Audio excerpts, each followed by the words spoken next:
Patrick's Day celebrations prompt police to crack down on impaired drivers. Good evening, I'm Michelle Kingsfield. Right now, authorities have set up an OVI checkpoint in Greene County. Alexa Ashwell is there with why this extra effort is so important. Alexa?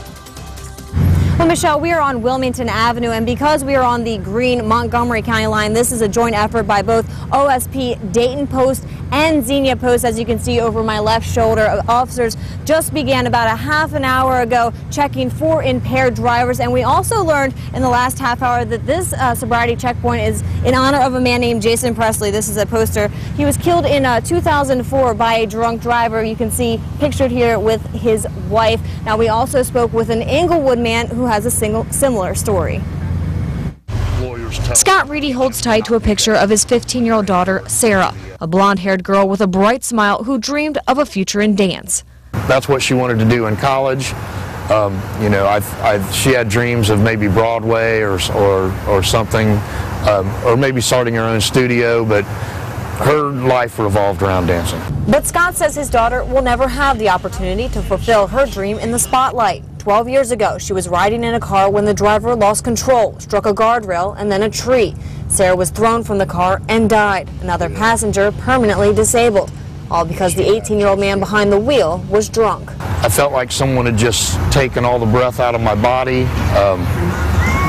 I basically collapsed on the floor, and you know, my next memory was sitting in the middle of the floor with my wife asking me, you know, what was the problem. Scott hopes his story will make a person think twice about getting behind the wheel after drinking.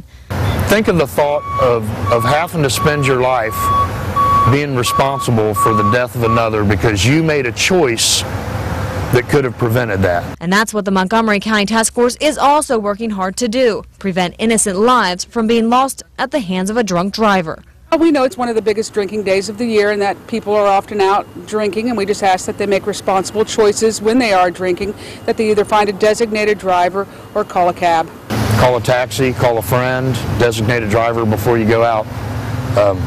You know, let's not mix the green beer with the stains of blood on someone's hands for making the wrong decision. Now, officers will be conducting this checkpoint here on Wilmington Pike until 2 in the morning. Officers we spoke with are also encouraging other motorist drivers to contact police if they see a person who appears to be impaired on the road. You can simply dial #677. Reporting live, Alexa Ashwell, 2 News.